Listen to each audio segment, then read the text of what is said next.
I'm going to aim for one book review a day.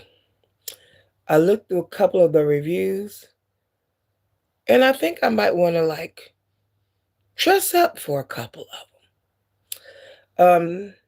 Like get all dolled up and into character.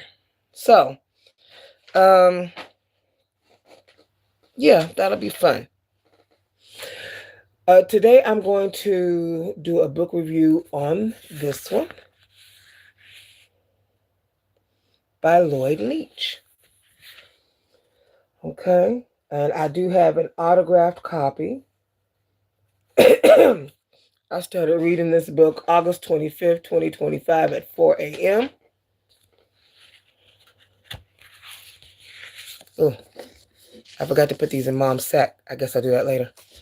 And I finished reading it on August 25th, 2025 at 9:30 a.m. Alrighty then. Now, I did have a review for him, but it was not as detailed as the review that I'm going to provide for you right now. It's the one I just updated on his Amazon page.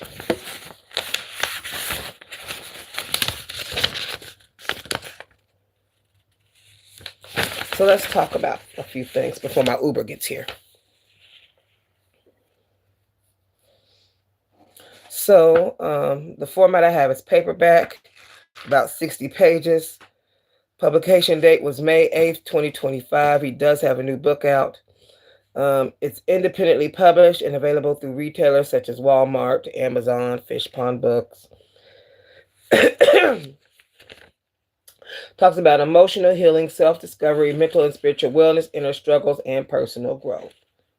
The tone of the work is emotionally intimate, reflective, and meditative.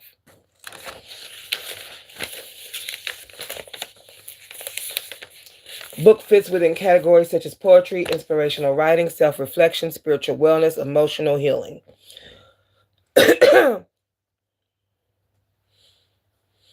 It is intended to resonate emotionally with readers through thoughtful, personal, and contemplative poetry.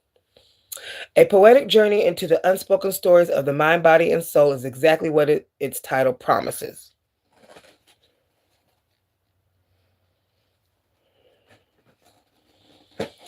An intimate, reflective, and emotionally honest collection that explores healing, identity, spirituality, vulnerability, and personal growth through poetry and thoughtful expression. I ordered an autographed copy and it arrived swiftly. Before even opening the book, I was immediately drawn to the cover artwork. Knowing Lloyd Leach is also a painter added another layer of appreciation because the visual presentation feels connected to the emotional atmosphere of the writing itself. I actually have one of his pieces of artwork hanging on my wall. That they sent to me. I thank them greatly for that. Noticeable cheeks. Well, thank you at Get to It 3570, baby. Well, all right. What stood out most to me is how meditative and sincere the poems feel. Many pieces read almost like private reflections shared openly with the reader, which it was. The themes of emotional healing, self-discovery, mental wellness, spiritual wellness, and overcoming any struggles are woven throughout the collection in a way that feels authentic rather than performative. Several poems especially resonated with me, so much so that I folded pages, highlighted passages, and wrote notes in the margins. When I study my books, I study my books. It's not just a book, it's a studying material. Stepping out of my comfort zone spoke powerfully about strategy, uncertainty, and finding one's direction in life. Headspace captures the complexity of mental and emotional balance with honesty and depth. Gender wars feel socially observant while still and introspective. One of the most thought-provoking poems for me was Monday. I found myself writing notes while reading it, especially around the idea that the universe is cosmic. Money, I'm sorry, is the name of the poem. that the universe is cosmic and does not understand the concept of money because money is man-made. That reflection stayed with me long after I finished the poem because it challenges modern priorities in a very simple but profound way. Other standout pieces include A Delicious Cup of Joanne, hey girl, My Soulmate, Gratitude for Existence, If I Should Die Before I Write, I Just Want to Be Me, No Gatekeeper, Due's Peaceful Rest. I had a beautiful rest last night.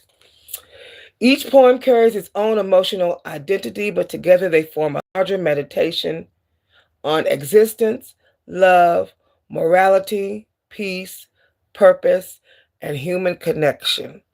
What I appreciated most is that the book never feels rushed or artificial. The writing invites readers to slow down, reflect, and sit with their own thoughts and emotions. There's plenty of poetry in this masterpiece, and readers who enjoy inspirational writing, self reflection, spiritual wellness, and emotionally driven poetry will likely find something meaningful within its 60 pages. This is not simply a book to read once and place on a shelf. It feels like the kind of collection readers revisit at different stages of life. So that's going to be the book review for today. Okay. I'll do the book review on Enoch tomorrow, which is a longer review. Thank you for tuning in. I greatly appreciate you. And I hope that you have a fabulous rest of your Monday. Mwah.